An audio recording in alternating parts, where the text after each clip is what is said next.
Yo, what up? My name is Waffles, and what can I say? Shit happens. I'm pretty sure it was Detonate dead, but if you see something I don't, then just let me know.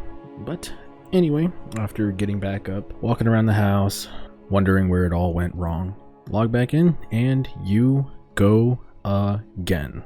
In my situation, I had no money, just bought a headhunter, that shit's gone, and I was having fun magic finding, so it's time to boot up the old Righteous Fire. Now, I personally have actually never played the Chieftain version, but I have played so much Righteous Fire since the day it was viable to play, like 8 years ago or some shit. So it's one of my favorite builds, and I think I know quite a bit about it, but probably not as much as Pox. I mean, Jesus Christ, that guy lives this build. But as usual, let me set your expectations for the rest of this video right now. This guide is intended with the hopeful eventuality that you will not die, and I use the wording complete guide on purpose. The path of building, which is already down below and already made if you don't need me to tell you how to play Righteous Fire, will have a level 1 to level 100 skill tree and 4 different gear sets, I think. Now, unlike my previous builds where there was heavy crafting involved and I showed step by step how to do it, this build you only have to craft the scepter. So if you want to know how to craft a scepter kind of easy, then go ahead and skip to that part. The timestamp's down below. But other than that, I think the next thing you'd want to know is this better or worse than a Magic Find Pathfinder? And like all good things in PoE, it's complicated. So let's make it simple. Early and mid game, if I was to do this all over again, I would have been Chieftain Righteous Fire. He has a lower budget, and he has some strengths that the Pathfinder doesn't have early and mid game. Now, to clarify, mid game is around 50 divines, give or take.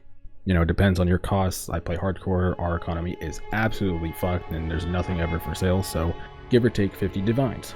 After that point, where we're talking Headhunter, Mageblood, Progenesis, then yes, a Pathfinder is mathematically better. She should, in theory, not die when you get a Progenesis Mageblood setup.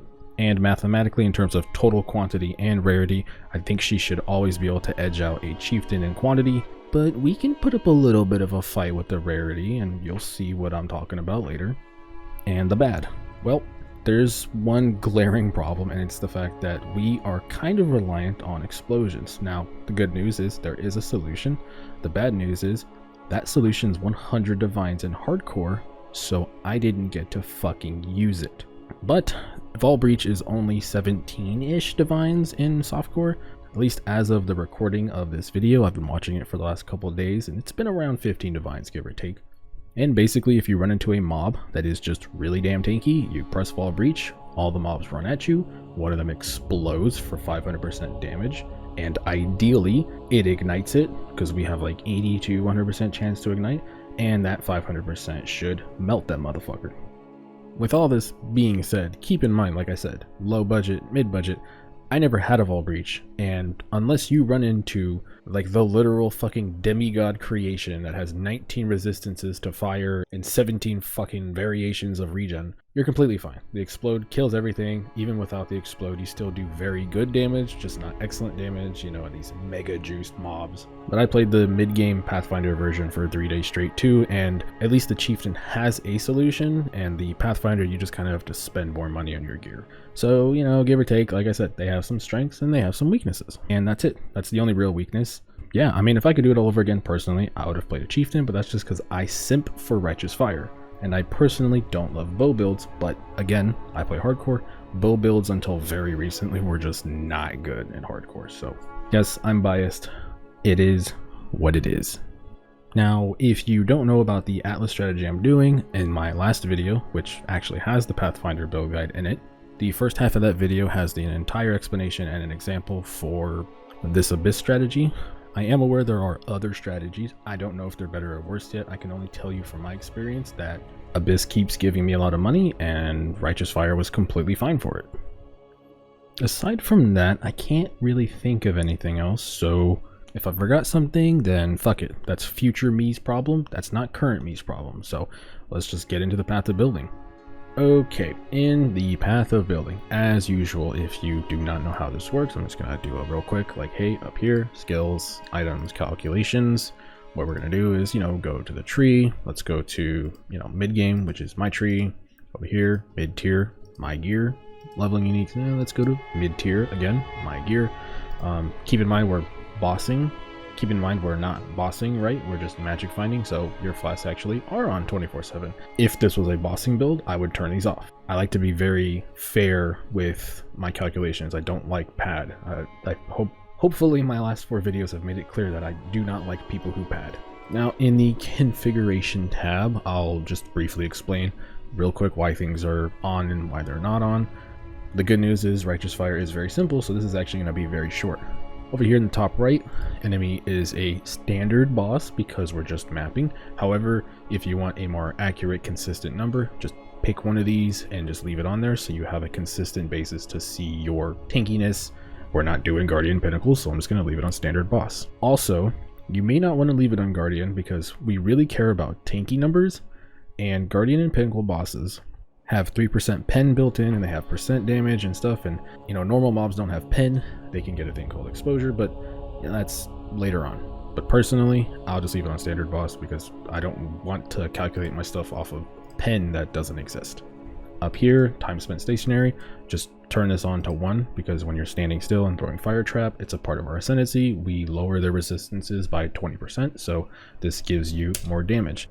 Depending on the gear set that you have, you may or may not have endurance charges. For example, the early and the mid game tier, you can have endurance charges. I'll briefly explain that later, but for now, this version is the version that actually has endurance charges, so I'm going to turn these on and my fizz hit goes up. That's really good.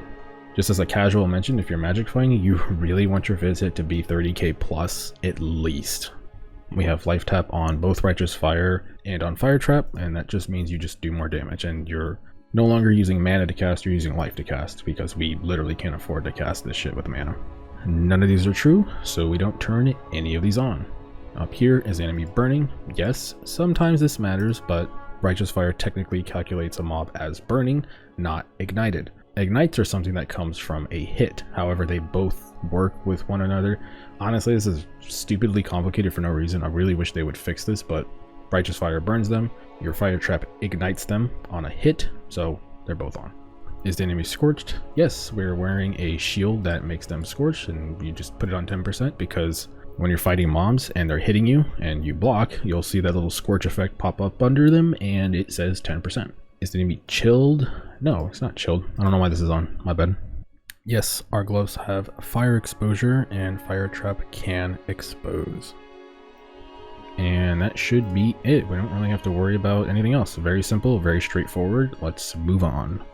Oh, also, I noticed a lot of people ask me about major gods and stuff. I just thought most people kind of knew how to use these, but yeah, you guys are totally right. I should definitely mark which gods I use and stuff.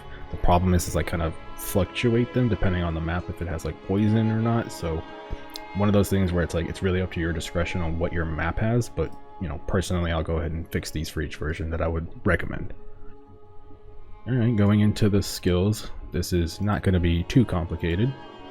I will recommend Magma Orb, and if you've watched my previous videos, this is a caster build, which means I will recommend a Magma Orb leveling setup. It's very straightforward, it's tried and true, speedrunner version, not much to say here, you don't need any uniques or anything like that. But, speaking of uniques, we go over here, let me change this, leveling uniques. I will always reiterate this, please. You do not need all of these uniques. However, if you want to level with Righteous Fire, I would highly recommend you run at least 2 Kikazarus.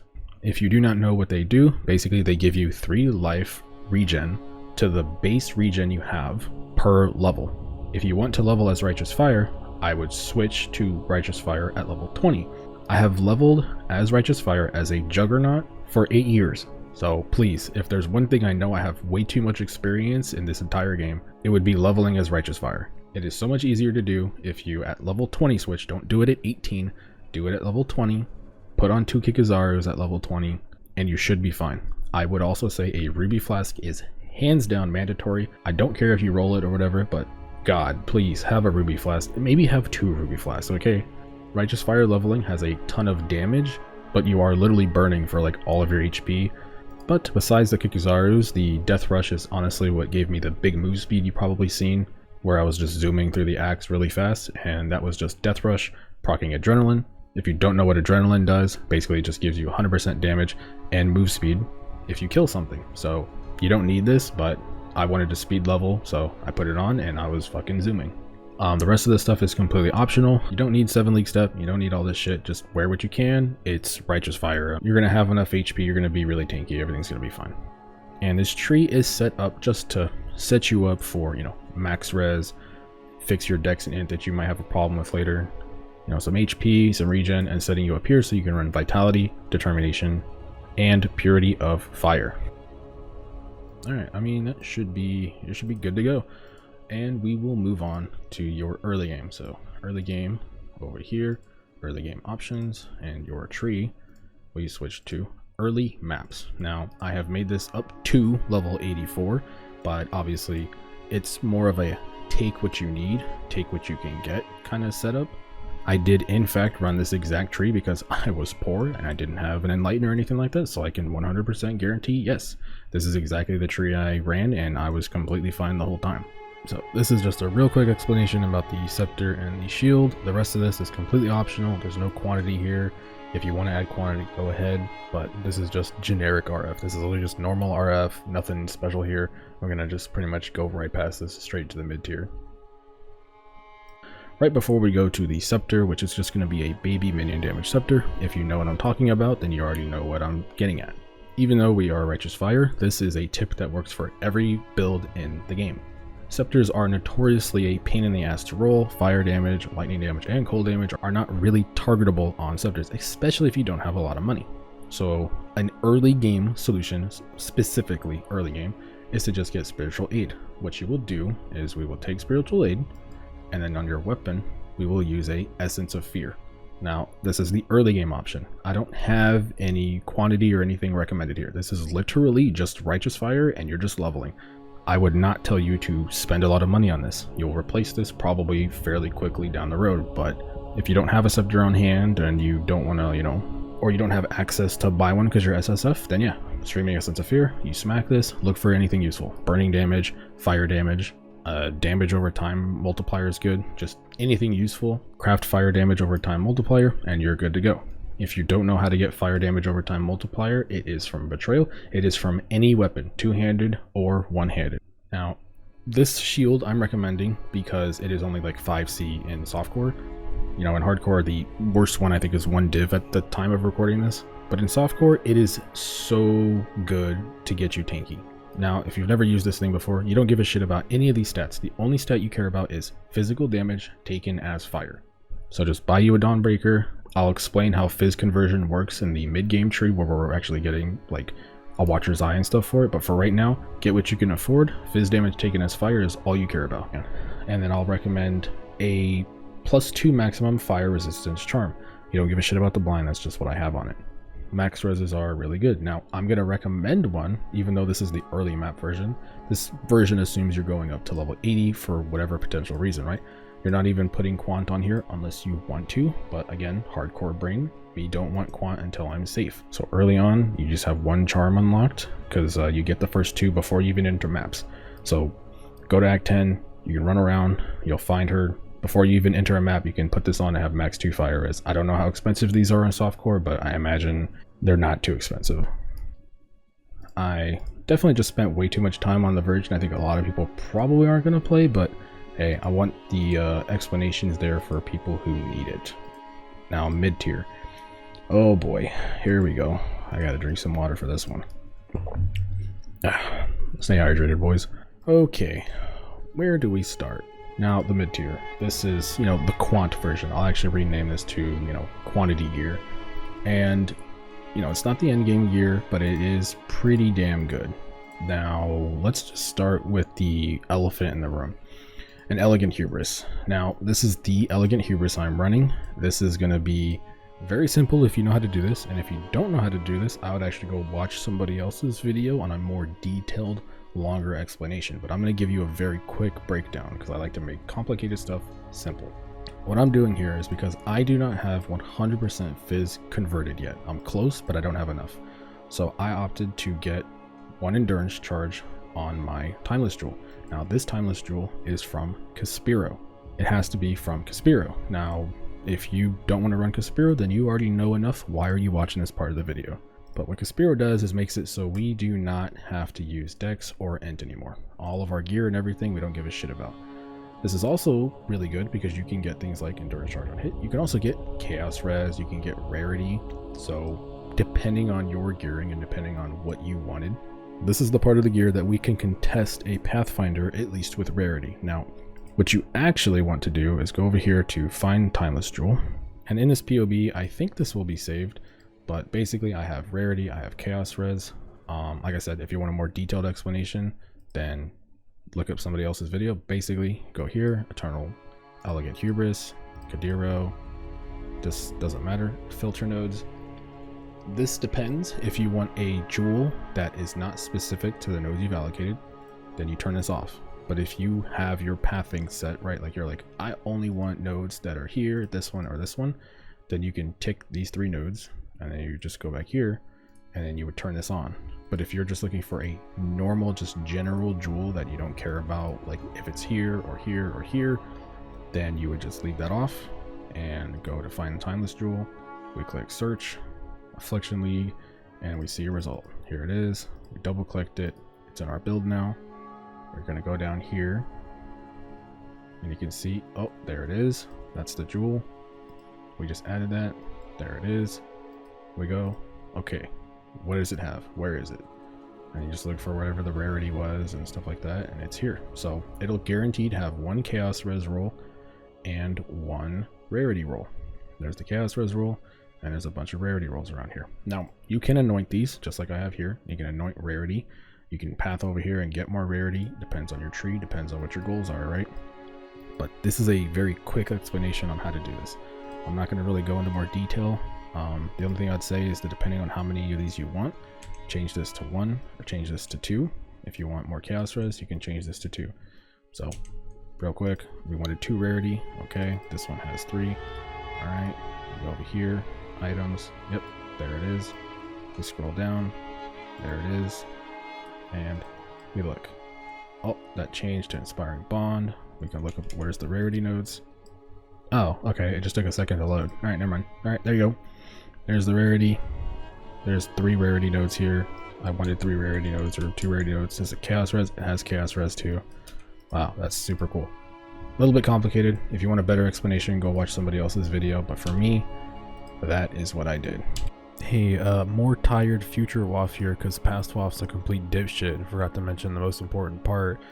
Yeah, you click search, yeah, that's cool, and then you just click copy trade URL, and then it's gonna like give you a trade URL, and there you go, right? And now you can actually search and buy it from somebody, because yeah, that's like that makes sense, right? Past WAF's a complete fucking idiot. Yeah, and then you would just paste it into here. I'm not going to click on that because this is my personal computer. You can take a guess what might happen if I were to do that right now. But yeah, you would just paste the URL right here, copy these in, or click this shit, go in here, do the same thing I did. There you go. GG. Okay, I'm going to show you 2 fractures that you can do this exact trick on, but it works the same for both. If you have a +1 fire or a +1 all spells, then this will work for both. If you have the other alternative, which is generic damage over time multiplier, I'll show you how that one looks after this one. But +1 to fire or +1 to all spells, fractured on a scepter, not a wand. Wands suck for righteous fire. It's actually very simple. You just sit here and you augment and you regal, and you augment and you regal, or you just buy it if you don't want to do this, right? And you just buy a generic bunch of fire damage, scepter, and you're happy with your life. But this is mid-tier, and you just sit here and you augment and regal. I'm not going to do this right now. I'm just going to skip this part because I already did it. But in this case, you're augmenting for generic damage over time, ideally at least tier 2. Now, damage over time multiplier, you've alteration and augmented this for, I don't know, 1,000 alterations maybe. You have tier 2 damage over time multiplier. Now, unfortunately, it's not 100% deterministic the next step. So we regal, we hit strength. That's bad. Unfortunately, we would hopefully hit a prefix. We remove the strength. If you remove the damage over time multiplier, start over and go again. If you removed whatever suffix or whatever, then you're fine. If you hit a prefix, that's actually fine, as long as you didn't roll spell damage, lightning damage, cold damage, physical damage. I think. Actually, not sure about the physical damage. Here, let me see. Okay, physical damage. We turn on physical. You can. Alright, well, you can hit physical damage then. Alright. So, do that. You regal it. You're fine. Annul if you had to. You want to get to this step. And spoiler, the scepter's done. You're just going to multi-mod it now. Suffixes. Crafted 2 divines. Can have up to 3. We go to fire damage over time multiplier. You can craft 18 to 20, and then on the prefix, you craft fire damage. There we go. And you craft that, and there you go. And if you want, you can slam.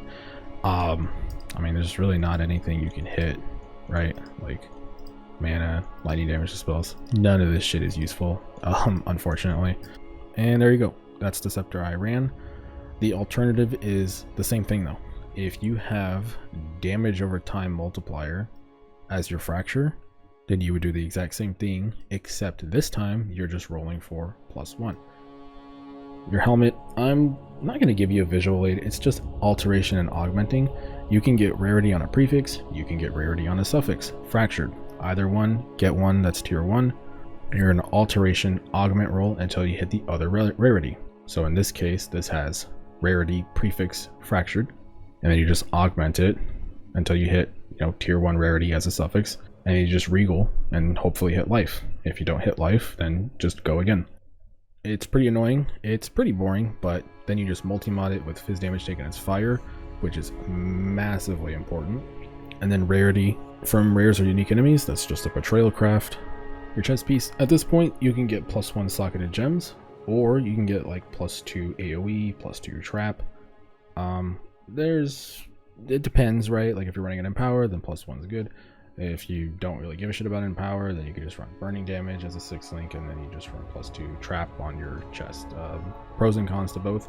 Ideally you'd get both of those on a chest, but you know, I'm not that much of a baller, so I wouldn't expect you to be either at this point. Your gloves, I went for fractured regen. I rolled this with deafening essences of envy, and I did not want to hit a suffix. Because we're running elegant hubris, right? We don't need dex, we don't need int, we just want chaos res. Inflict exposure, that does work with fire trap. Your fire trap counts as you hitting, and I mean, this is why you're here, right? Quantity boots. Now on the boots, I will actually recommend you either get +2 socketed aura gems or +2 socketed area of effect gems. If you get those and you get a level 21 purity of fire, that will actually give you an extra +1 max fire res. So this is a way to make a gold rem not a shit item, besides the 20% quantity that it gives. But yeah, Magic Fine boots. Defiance of Destiny.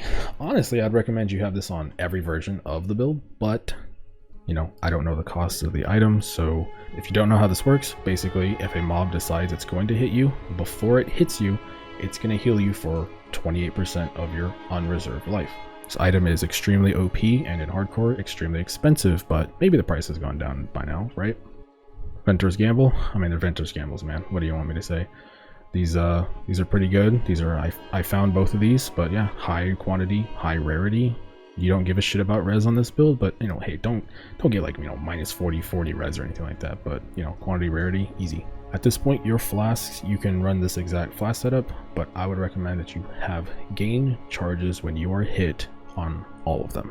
It's not negotiable. It is really good. They'll be up permanently, so that's why you can leave them on.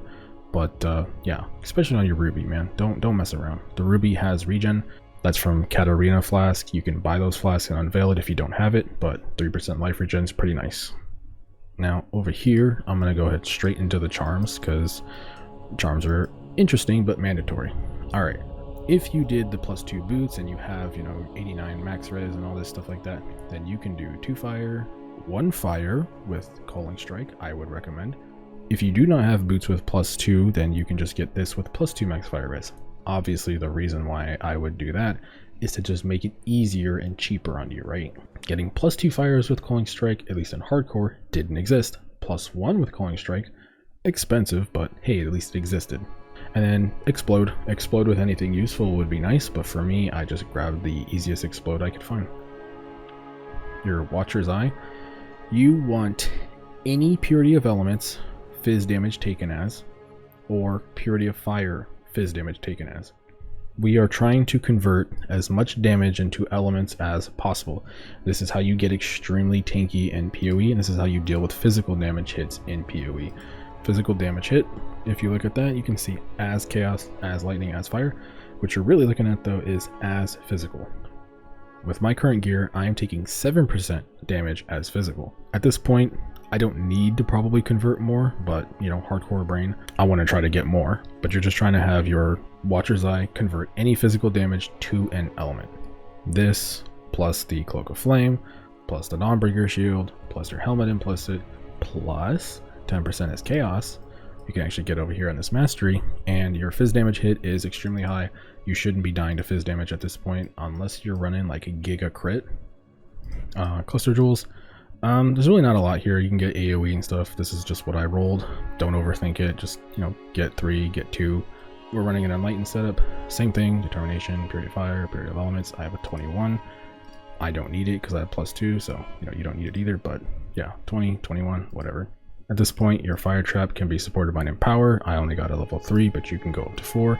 And then your chest piece can also dictate how good this Empower is, right? With +1 Socketed gems or +2 Fire Trap / AoE stuff on your corruption. And if you don't know why our max reses are, you know, the way they are, at this point you have Storm's Embrace, and this just makes it so your fire max res affects your cold and affects your lightning. So we don't care about, you know, Sappho's frame and stuff like that like you would on the Jug. This ascendancy point is fucking crazy, and it's probably, well, it is the best mathematical reason to play a Chieftain over Jug these days. Oh boy. Here's the thing about the end game. When I say end game, I'm really like, this is the end game. I took a while looking at this. I combined some thoughts from other builds that I've seen, other ways I've done Hubrises and stuff. And first of all, you have a Mageblood. Congratulations. You can run a Taste of Hate. There's, you know, fizz damage reduction. At this point, you don't need a life flask. Let's be real. We have solutions in the tree, so you don't have to worry about elements or bleeding or anything like that anymore. Your Dawnbreaker, I mean, at this point, you're endgame, so you want 20% and a corruption that's useful. I'm not going to sit here and go over all the corruptions. You know, just get one that's useful. We're spending money here, and you're rich as fuck, so, you know, act like it. Your Cloak of Flame. Now, here's the thing. Hardcore brain, I really don't want to die at this point, right? Like, maybe it sounds dumb, but I'm actually like, I'm opting for reduced extra crit, and hardcore, I just couldn't afford this chest, so I just opted for damage. But crit is super fucking dangerous in the Wildwood, so I'm taking reduced extra crit here, reduced extra crit on the tree, reduced extra crit here. Like, crit is super scary, so this is a way for me to deal with it. Again, if you're in softcore, no shame, but hey, you can just opt for more damage, +2, +1, shit like that. And we're making life harder because we're going to run something like this. We're going to get a little bit extra quant to try to compete with the Pathfinder, and you can run Curse on hit gloves. You know, you just get a better amulet, and at this point, you know, your anoint is really up to you. If you have a really good Kadiro here, you can anoint rarity, chaos res. I've seen jewels. This jewel is, you know, chaos res to cap our chaos res, and then rarity. But this is like, you know, a GG jewel, and you know, you can anoint 10% life here or have another rarity node, especially right here. This is a really good node, so if you could get like chaos res, rarity, that jewel may cost 50 divines. That jewel may be fucking 1 divine because nobody knows how to time this jewel shit. This is just an easier trick. If you don't know what this does, this just duplicates your ring essentially. So you just get a OP stat, you know, Ventors, and then you just duplicate it so you don't have to buy another one. And there you go. Your flasks, just, you know, get these exact flasks. Don't overthink it, right? Your rarity, regen, immunity to bleeding, so you don't have to worry about that shit anymore. Immunity to poison, you don't have to worry about that anymore. And you're a fucking Gigachad now. Like, Jesus Christ, this... Oh, man. You know, I've never used a Mageblood before, which is crazy. I've dropped Headhunters finally and stuff, but I've just, I don't know, never got to the point of playing a build for a week to actually get a Mageblood. I also never dropped one either, so maybe that's why. Your jewels are, I mean, look, your jewels are pretty much min-maxed, you know, life, regen, giga life, giga chaos res. I mean, you just keep re-rolling them until you get them. Specifically though, I will mention one quick thing though. with this version, because you do not have exposure on your gloves now, you need to run Master of Fire. This makes it so your nearby enemies are exposed, which is really good. And then you have two options. You can either get one exposure here, which will make that Master of Fire not shit by taking this, or the tankier version, because you know I'm me, hardcore me, want to survive. Reduced effect exposure is pretty fucking good. And what you can do is still get that extra damage from that which was taken. This particular one is kind of busted, but at this point of gear, you don't need that endurance charge when hit, so you just get exposed on it with something useful, maybe regen, and yeah, there you go. If you don't know how to use Vol Breach, okay, the mob's really tanky, you press Vol Breach, okay, all the mobs run at you, and then they kill themselves, and then they explode, and then they kill the mob. If you get really unlucky and you get a bad Vol Breach, then I mean, welcome to the club. You know, I've used Vol Breach in the past, I just wasn't able to buy one or get footage with one this time. So I've used it before, it's really good, especially for explode, but unfortunately I just don't have any footage on hand to show you. But yeah, press the button, you run this so you can actually cast it without getting stunned. The mobs do stun anyway, so you want this no matter what, but again, when you're casting Vol Breach, you don't want to get knocked out of the animation, right? So Unwavering Stance, Vol Breach, GG. That should be that. I really like this build. You know, closing thoughts section, I guess, if anybody's watching this part. But I really like RF. I had a lot of fun playing this build. I'll still keep playing it. I'm not really sure what my next idea is. I notice a lot of people keep asking about, like, how do you buy this, or I wish I had currency and stuff, and I'm thinking of making a quick currency guide on Harvest and doing it the same way I do these build guides, where I do like Alkengo, you know, very early, then mid tier because you have some money now, and then like the super juice version of Harvest, because I notice a lot of people don't really do stuff like that. They just kind of give you like one expensive version and they tell you, yeah, just get the money to do this. So my thought process is I'll set up like an Alkengo, you know, version that I know works, because I've farmed Harvest a lot before, and Harvest is extremely expensive right now. So I'm thinking of making that next. If anybody has any thoughts on that, just let me know. If you want to magic find, please either use this build or the other Pathfinder. Once this shit is gone, it is gone. I understand there's like some controversy on like Reddit and stuff like right now, but listen, this league mechanic is fun. I understand that some parts of the economy are fucked, but dude, it's fun to like actually drop a squire for the first time in hardcore. Like that's just fun, you know? And after this league, it's gonna be gone forever. And man, I'm so interested on how people are gonna feel about Magic Find next league if they try it, because normal Magic Find in comparison to this, man, that shit kind of sucks. But that's it. GG. You know, happy new year. I hope you guys have an actual good year, and I mean that. Hopefully you have a good one.